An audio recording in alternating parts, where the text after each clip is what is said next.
America Iran tension, लेकिन China असल game खेल रहा है। आप मुझे एक बात बताएं, अगर कल को अमेरिका और ईरान के दरमियान सिचुएशन और भी ज्यादा सीरियस हो जाए तो फिर सबसे ज्यादा इसमें फायदा किसको होगा? ईरान को, अमेरिका को या फिर चाइना को?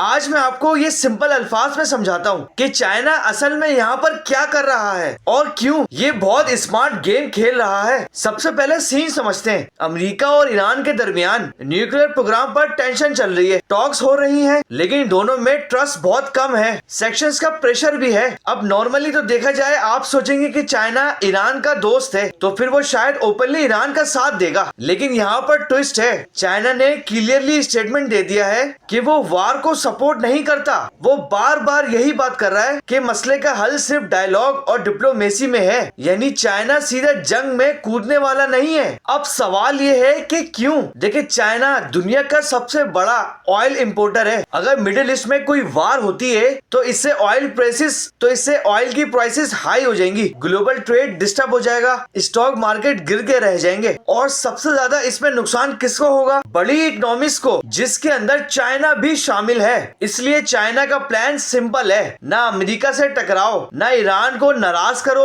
और बस अपनी इकोनॉमी को सेव रखो। यानी चाइना न्यूट्रल रहकर अपनी पोजीशन को स्ट्रॉन्ग कर रहा है। इसमें एक और इंटरेस्टिंग पॉइंट सुनो, चाइना अपनी ग्लोबल इमेज को पीस मेकर बनाना चाहता है। वो चाहता है, मतलब चाइना चाहता है कि दुनिया उसे एक रिस्पॉन्सिबल सुपर पावर के तौर पर देखे, जो वार नहीं बल्कि स्टेबिलिटी की बात करता हो। इसीलिए वो मेडिएटर वाली स्ट्रेटेजी फॉलो करता है। अब इसमें इम्पोर्टेंट सवाल, अगर कल को सिचुएशन और भी ज्यादा एक्सट्रीम हो जाए तो क्या चाइना तब मिलिट्री सपोर्ट देगा ईरान को? इस हवाले से अभी तक सिग्नल्स के मुताबिक चाइना सिर्फ डिप्लोमेटिक सपोर्ट दे सकता है, लेकिन डायरेक्ट मिलिट्री इन्वॉल्वमेंट का कोई स्ट्रॉन्ग साइन नहीं मिल रहा। यानी चाइना स्मार्ट चेस खेल रहा है, वो इमोशनल नहीं हो रहा, वो कैलकुलेशन से सारा काम कर रहा है। चाइना का फोकस है वार को अवॉइड करना, टॉक्स को सपोर्ट करना, ऑयल सप्लाई को सिक्योर रखना, अपनी ग्लोबल पावर को स्टेबल तरीके से ग्रो करना। अब आप मुझे जरा कमेंट्स में डिस्कस करके बताएं, क्या चाइना फ्यूचर में ज्यादा ओपनली ईरान का साथ दे सकता है या फिर हमेशा सेफ डिप्लोमेटिक पोजीशन ही कायम करेगा?